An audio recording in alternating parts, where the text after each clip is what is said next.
राज्याचे सहकार मंत्री दिलीपराव वळसे पाटील यांचे होम पिच असणाऱ्या मंचर या ठिकाणी आज शरद पवार यांची सभा होत आहे। या सभेसाठी राष्ट्रवादी काँग्रेस पक्ष शरदचंद्र पवार गटाच्या वतीने जय्यत तयारी करण्यात आलेली आहे।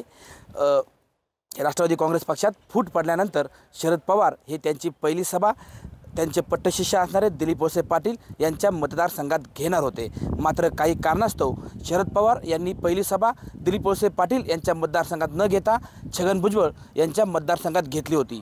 मात्र आता अनेक दिवसांनंतर शरद पवार यांची सभा मंचर या ठिकाणी होत आहे। राष्ट्रवादी काँग्रेस पक्षात फूट पडल्यानंतर त्यांचे पट्टशिष्य असणाऱ्या दिलीप वळसे पाटील यांच्या मतदारसंघात शरद पवार यांची ही आज पहिली सभा होत आहे।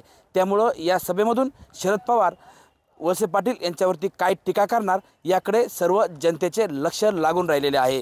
राष्ट्रवादी काँग्रेस पक्ष शरद पवार गटाच्या वतीने या सभेची जय्यत तयारी करण्यात आलेली आहे। या ठिकाणी आपण पाहू शकताय, या ठिकाणी जे सभेसाठी सुमारे 5 एकरचं मैदान निवडण्यात आलं असून या मैदानाची खुर्च्या टाकून बसण्याची कॅपॅसिटी 20,000ची होती। मात्र आयोजकांना आत्मविश्वास असल्यामुळे त्यांनी खुर्ची न टाकता या ठिकाणी या मैदानाची बसण्याची कॅपॅसिटी 50,000 लोकांची आहे व हे मैदान पूर्ण भरेल असा आत्मविश्वासही आयोजकांनी व्यक्त केला आहे।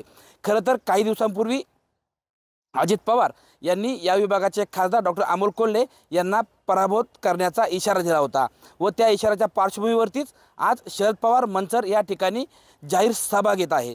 त्यामुळे अजित पवार यांच्या इशाऱ्याचा शरद पवार कशा पद्धतीने समाचार घेणार हे पाहणंही तेवढंच महत्त्वाचं ठरणार आहे।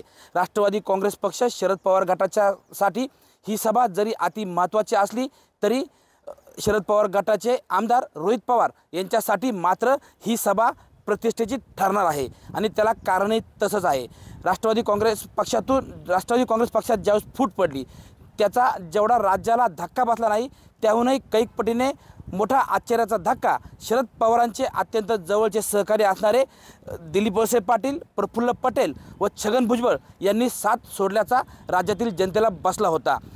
शरद पवार यांची साथ सोडल्याचं कारण देताना सहकार मंत्री दिलीप वळसे पाटील यांनी आपल्या मतदारसंघातील सभेमध्ये याचा ठपका आमदार रोहित पवार यांच्यावरती ठेवला होता व हा ठपका ठेवतानाच आमदार रोहित पवार यांचं वय, अनुभव व राजकीय कारकीर्द याच्यावरतीही टीका केली होती।